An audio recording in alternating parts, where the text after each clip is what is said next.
नमस्कार। आपका अपना YouTube चैनल ओम क्लासेस बहरिया में आपका स्वागत है। दोस्तों, आज मैं आप लोगों को एक ऐसे प्राचीन समय की बात बताऊंगा। प्राचीन काल में मनुष्य में किस प्रकार का भेदभाव हुआ करता था और किस तरह मनुष्य को बांट दिया गया था पुरोहितों के द्वारा। पुराने समय में पुराने लोगों के द्वारा मनुष्य को किस तरह बांटा गया था, उसके बारे में आज मैं इस वीडियो में आपको बताऊंगा। तो दोस्तों, आज हम लोग जानेंगे प्राचीन काल में पुरोहितों ने समाज को चार वर्गों में बांटा था। प्राचीन काल में पुरोहितों ने समाज को चार वर्गों में बांटा था, जिसे वर्ण कहते हैं। ये वर्ण जो है चार प्रकार के होते हैं। पहले वर्ण में ब्राह्मणों को रखा जाता है और ब्राह्मणों को पहले वर्ण में यह उनको अधिकार था कि वह वैदिक ज्ञानों को ग्रहण करेंगे, यज्ञ करेंगे, पूजा पाठ हवन जो है वैदिक क्रियाएं होंगी, वे सारी वैदिक क्रियाएं ब्राह्मण करेंगे। ऐसा जो है पुरोहितों द्वारा बताया गया। और दूसरा वर्ण था क्षत्रिय शासकों का। पुरोहितों ने बताया कि दूसरे वर्ण में शासक होंगे जो राजा महाराजा हुआ करते थे, जो शासन की प्रक्रिया को चलाते थे, वो दूसरे वर्ण में थे, जिनको क्षत्रिय कहा गया है। और पुरोहितों ने समाज को चार वर्गों में बांटते हुए तीसरे वर्ण में वैश्य को रखा। वैश्य कहने का मतलब किसान, पशुपालन यानी जानवरों को पालने वाले लोग, खेतीबाड़ी करने वाले कृषक और जो व्यापारी हैं, उनको तीसरे वर्ण में वैश्य वर्ण में रखा गया। और दोस्तों, यज्ञ करने की अनुमति क्षत्रिय और ब्राह्मणों को था। और चौथे वर्ण में शूद्र लोग आते थे।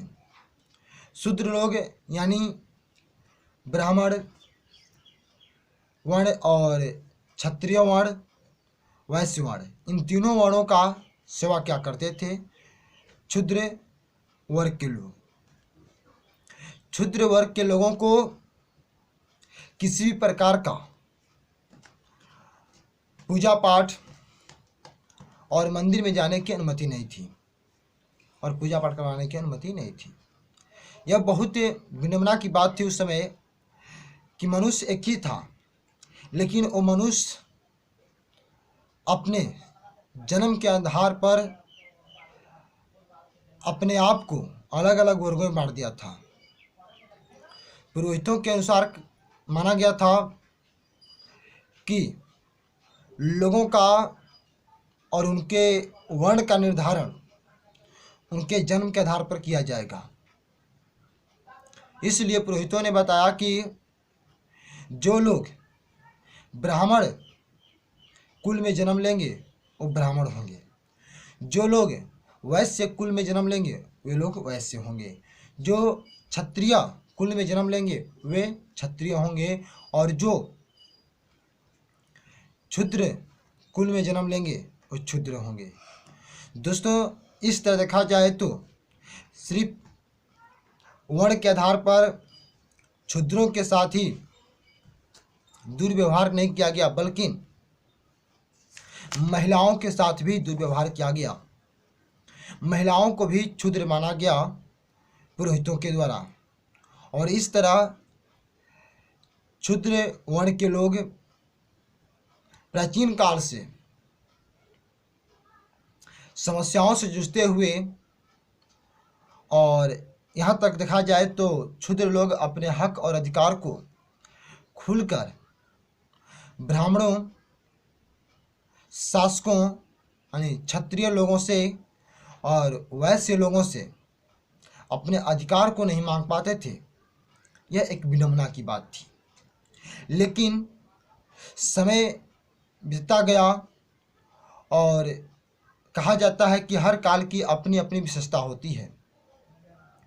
दोस्तों, प्राचीन काल की विशेषता अलग थी, मध्यकाल की विशेषता अलग हुई और आते आते आधुनिक काल में अगर हम अपने भारत को देखें तो भारत को आज़ादी मिलने से पहले हमारे भारत में भी व्यापक रूप से क्षुद्रों के साथ दुर्व्यवहार किया जाता था।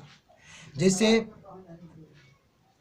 आप देख सकते हैं कि भारत के संविधान को लिखने वाले भारतीय संविधान के रचयिता बाबा साहेब भीमराव अम्बेडकर के जीवनी के बारे में आप देखेंगे तो आप पाएंगे कि उनको भी बहुत सारे बचपन में जो है कठिनाइयों का सामना करना पड़ा, क्योंकि वो भी एक क्षुद्र परिवार से थे, ऐसा लोगों का मानना था। लोग कहते थे कि तुम क्षुद्र हो, तुम्हारे चेहरे को देख लेने से हमारे कार्य बिगड़ जाएंगे। यहाँ तक कि दोस्तों, विद्या की मंदिर सरस्वती का स्थान जो हुआ करता है, वहाँ जब वो शिक्षा ग्रहण करने गए तो वहाँ टीचरों ने भी उनके साथ दुर्व्यवहार किया। यह बहुत विडंबना की बात है। और आज के भारत में भी कहीं कहीं आज भी स्वतंत्र भारत में ऐसा देखने को मिलता है कि लोग क्षुद्रों के साथ दुर्व्यवहार करते हैं, उनके साथ जानवरों की भांति जो है व्यवहार करते हैं। यह बहुत दुख की बात है कि स्वतंत्र भारत में, आज़ाद देश में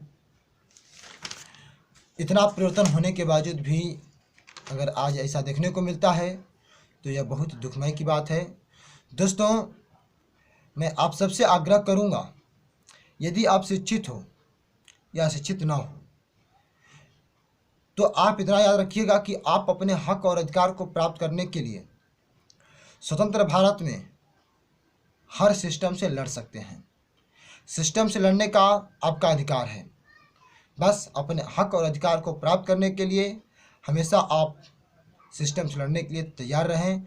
जरूर आपका हक और अधिकार मिलेगा। दोस्तों, यंग मोटिवेशनल अमृतेश कुमार के साथ बहरिया। जय हिंद।